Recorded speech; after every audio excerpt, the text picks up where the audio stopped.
All right. Okay, we're live.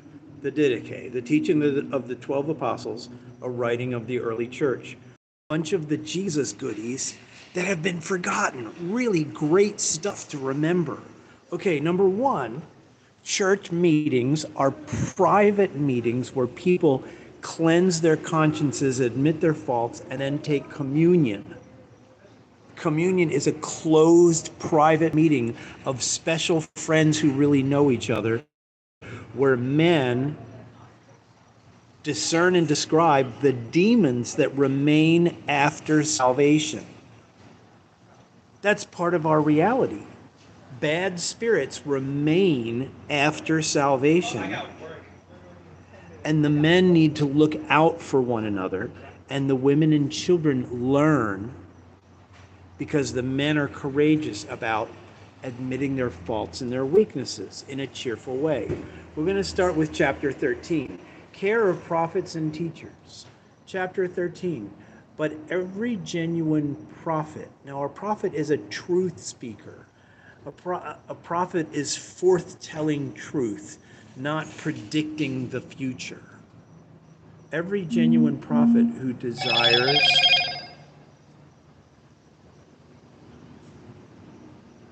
to settle among you. Every genuine prophet who desires to settle among you is worthy of his food. Likewise, every genuine teacher is worthy. Like a workman, he is worthy of his food. Remember, it is spoken, therefore, of the first produce of the winepress and the threshing floor, and of the oxen and the sheep, take the first fruits and give it to the prophets, for they are your high priests, the first fruits gifts. And if you do not have a prophet, give such first fruits to the poor. This is the declaration of your tithing. You tithe to the truth speaker among you. And if you do not feel you have a true truth speaker among you, you tithe to the poorest of the poor. If you should make bread, take it and give according to the commandment.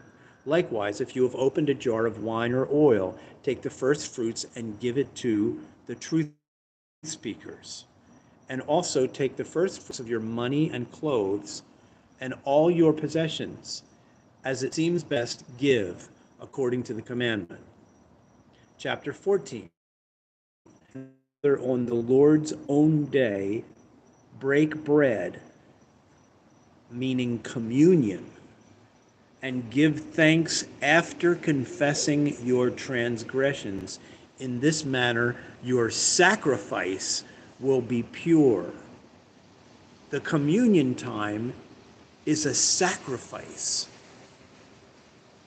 The communion time is a sacrifice.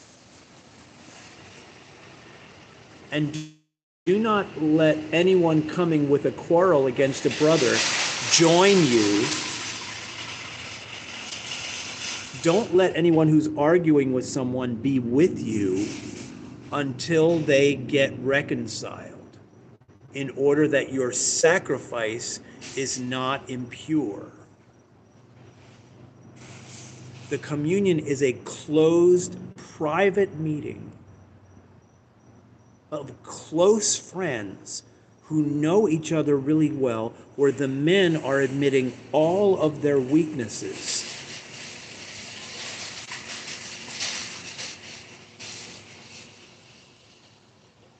And people are being extremely cautious to make sure that our prayers and our communion time is absolutely pure and peaceful between us and God and between us and one another. For this has been spoken of by the Lord in every place and time. Offer me a pure sacrifice, for I am a great king, says the Lord. My name is wonderful among the nations. This is serious stuff. I was never invited to this kind of church, and I am still not meeting people who are focused on this kind of purification and intimacy among the brotherhood. Chapter 15. Appoint for yourselves, therefore, bishops and deacons worthy of Adonai, gentle men, not lovers of money, true and approved, for they minister also to you the ministry of prophets and teachers. Now, this is talking about home and neighborhood communion group church. This is not a gathering in an auditorium or an assembly hall.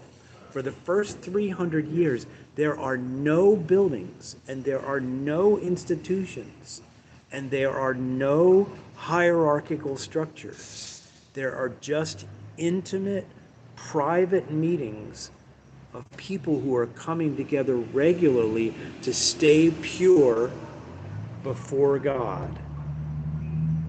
This is amazing. Therefore, do not despise your bishops and deacons, for they are to be honored among you along with the prophets and teachers. Do not reprove one another in anger, but in peace, as we have been shown in the gospel. And do not let anyone speak to a person who is unloving to his neighbor, nor let him hear a word from you until he repents. Pray and give and live as you have found in the gospel of Adonai Yeshua. Chapter 16. Watch over your life. Do not let your lamps be extinguished or your body unclothed, but be ready, for you do not know the hour in which Yeshua returns. End time events. Luke 12. Assemble yourselves together frequently to seek the things that benefit your souls, for all the time of your faith will not profit you unless you are perfect at the last. For in the last days false prophets and seducers will increase, turning the sheep into wolves, and love will be turned into hate. For lawlessness will increase, and they will hate and persecute and betray one another. And then the deceiver of the world will appear as though he were the Son of God. And he shall do signs and wonders, and the earth shall be delivered into his hands. And he will do immoralities which have never been done since the age began. Then shall the race of men come into the fire of proving trial, and many shall be made to stumble and perish. But those who remain established in their faith shall be saved under the very curse. And then the signs of truth shall be revealed. First, a sign spread out into heaven. Then, a sign of a trumpet. And third, the resurrection of the dead, but not all of the dead.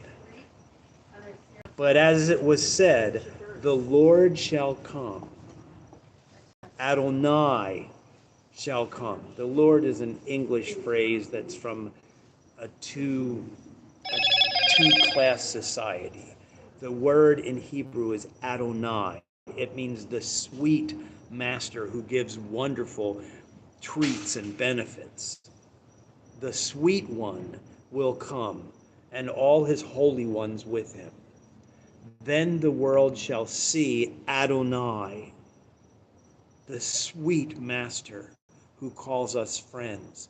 The world shall see Adonai coming in the clouds of heaven. Now, I want to say to you with kindness and with warning that you have been following what I call auditorium church, or the Church of Constantine. Constantine took the meetings out of the homes and he put them in nice auditoriums and temples and amphitheaters. And that is the most difficult place to admit your faults. For the first 300 years, all of the meetings were thousands of small gatherings of people. They had two types of meetings. They had open and public meetings in public places. They had agape feasts, which were open banquets that anyone could come to. And they would tell their testimonies, and they would talk about the things that Yeshua taught. And they would teach all the goodies of Jesus, all the treats that keep us safe from the wicked demons. And they would have these open meetings and the agape feast, but then they would dismiss everyone who was not willing to die for Yeshua. Everyone was dismissed that was not obedient to the teachings of Christ, willing to die, and immersed. Everyone would be dismissed, and then they would lock the doors. And they would even tell the children to lock the doors and say, "We are the called out ones. We are called out of the ordinary world into a special family, and we are connected with Yeshua." We connect with Yeshua when we put Yeshua inside of us, in the body and blood meal of Yeshua. That is the time of the greatest empowerment. And I'm telling you, you folks who have been raised in ordinary churchianity, and even those of you who are doing house church, a lot of times the house churches are just kind of imitations of what I call the auditorium church, not the closed, separated from the world gathering of people where the men discern and admit the demons that are still in their atmosphere after salvation.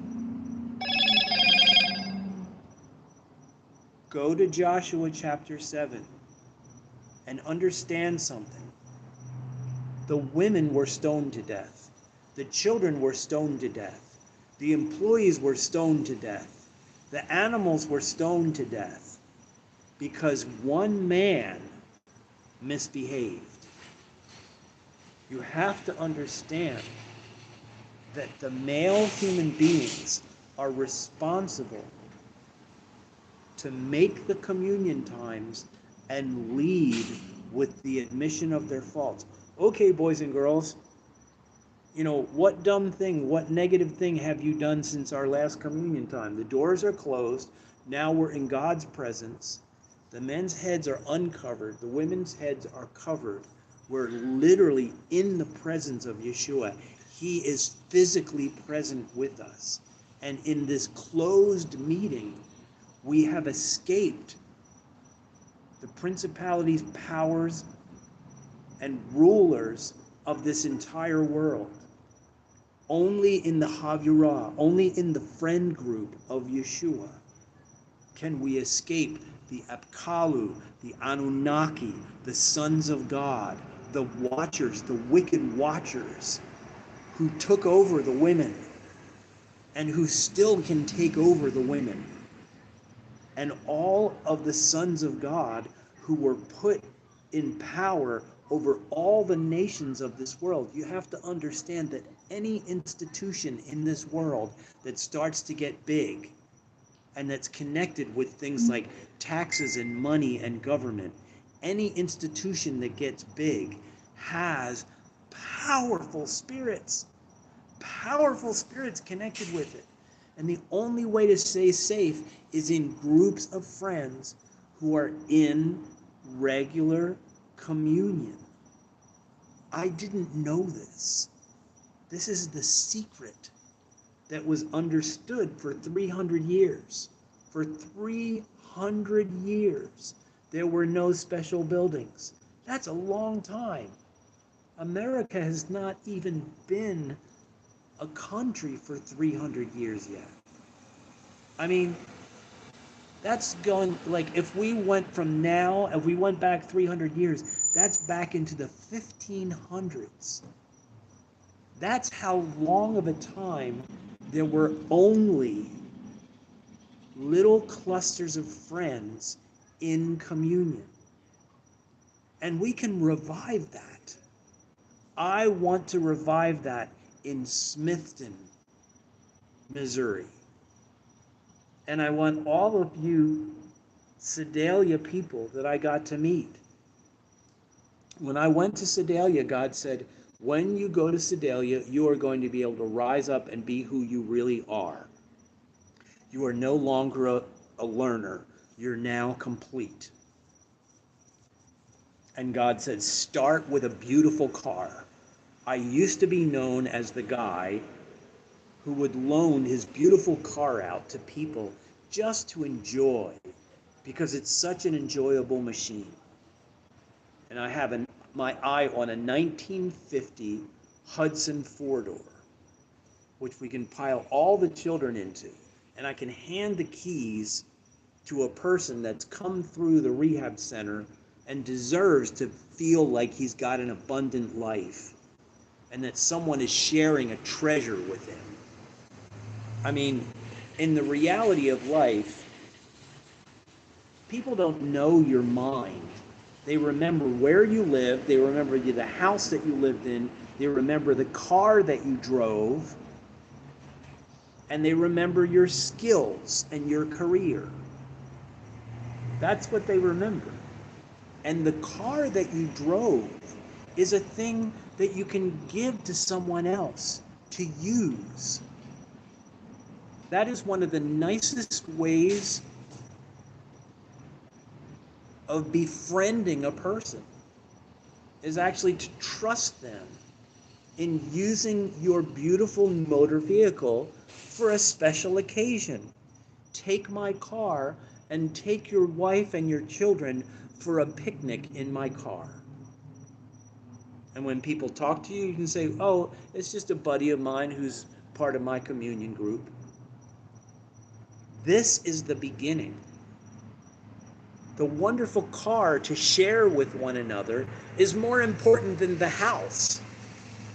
I mean, I live in my van, and it's frustrating. It's not easy. My funds are extremely low.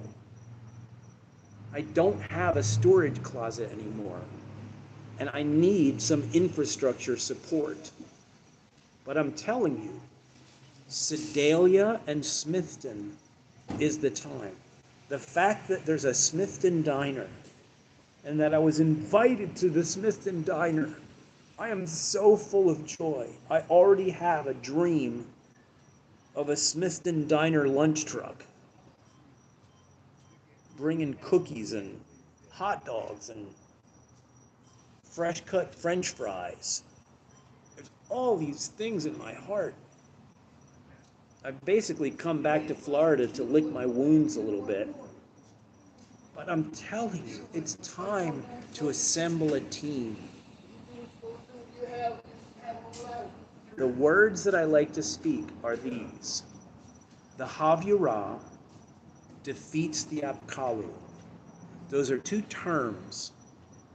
I'm a learner, and I like to challenge people who like to research. The Havyurah, Chauvurah, Havyurah, which means friend group. The Havyurah defeats the Apkalu, and the Apkalu are basically the invisible beings who know how to control lifestyles and mindsets of entire societies and peer groups. They are powerful entities.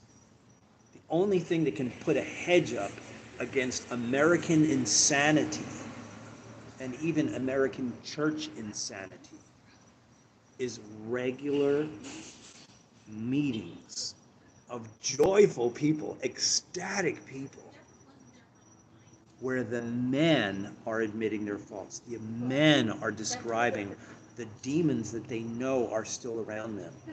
For example, in my life, avoiding talking about issues, super friendliness when it comes to sharing pleasure, with disrespect for the marriage bed and marriage covenant, putting off things and procrastinating, not finishing important, valuable projects. I really operate better when I'm working with a team. So these are the things of the teaching of the 12 apostles. Remember, in Acts 2:42, it says that they were obsessed with or addicted to the teaching of the 12 apostles. And I heartily suggest that you do the same thing.